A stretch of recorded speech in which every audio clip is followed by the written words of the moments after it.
Joe's Barroom on a corner beyond the square. The drinks there were served as usual, and the usual crowd was there. How many stitches did you get? 40 stitches and 30 staples. Mm-hmm. Stitches got pulled out, but I still got the staples in my head. So cold, so pale, so fair. One of them pulls out a pistol. It was a fucking snub nose, short revolver, 6-shooter sort of gun, but like a snub nose, you know, a short little gun. And they pushed it up against my head. And at this point, it's like, I ain't gonna be a fucking rat.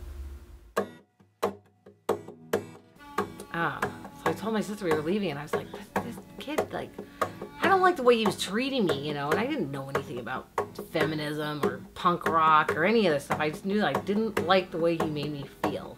And so I, like, pushed him up against the fence and started to kiss him, and then, like, but before I even, like, really started kissing him, I just kneed him right in the crotch, and then he, like, kind of came down, and I punched him in the face, and then I ran down the alley, and I jumped on the bike, and I jumped on it so quick I fell off the other side, and I skinned up my knee, and then got back on and took off. My husband and I split up about a year ago, almost a year ago. And I realized after we split up that I was sort of out in the world of dating again, and it was really terrifying. And I've also been aging, right, as we all age, but I'm noticing age more showing up. And so I started doing laser treatments to get rid of like age spots on my skin and, you know, that sort of thing. So I kind of went down the rabbit hole. I was like, at what point am I gonna feel beautiful again, you know? Like, so I did the laser on my face. She's like, well, let's just do your chest. And I was like, oh, okay, fine, why not? So she zaps my chest with this like high heat laser thing. Well, it scarred me.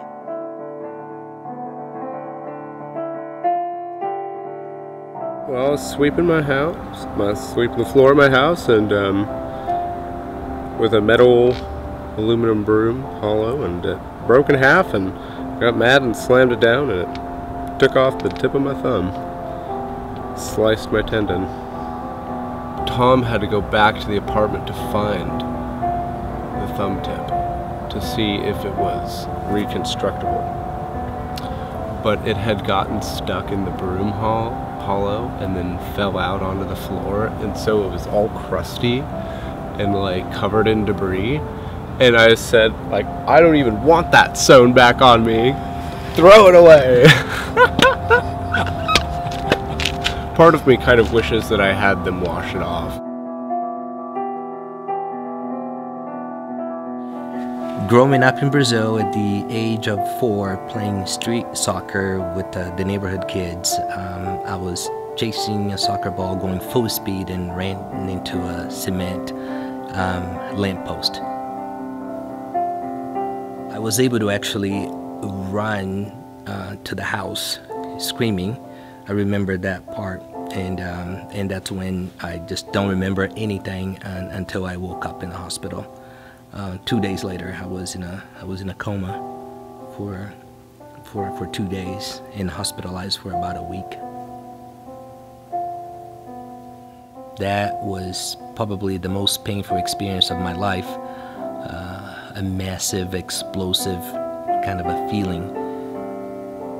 It's a major scar that reminds me more of a bruise, a major bruise that never went away.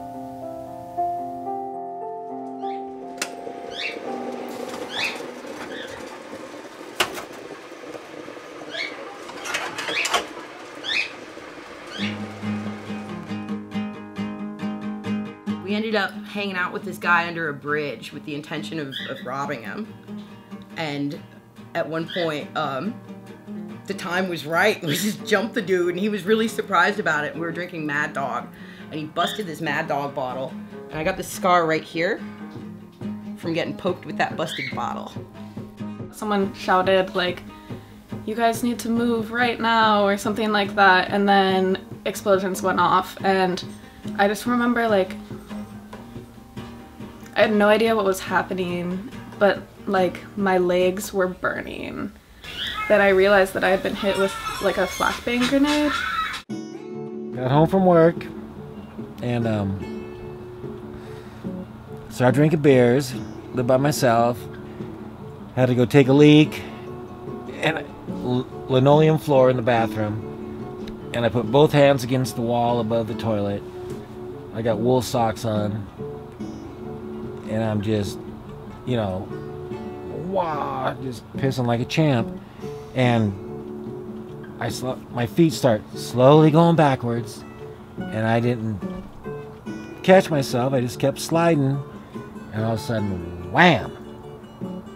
Head plant on the edge of the toilet. You know, the seat's up. Porcelain, kissed the porcelain, and yeah, didn't knock me out. Damn near did.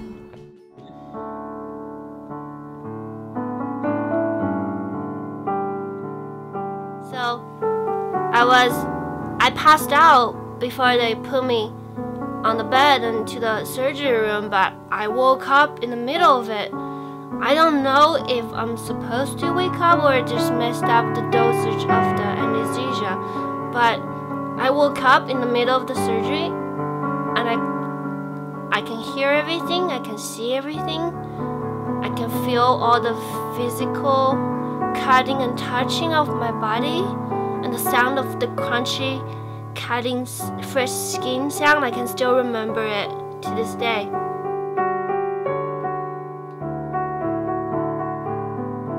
And then when the doctor was like, now it's time for you to get your stitches out, and he got it out too early. And then he just stitched my wound back up without anesthesia.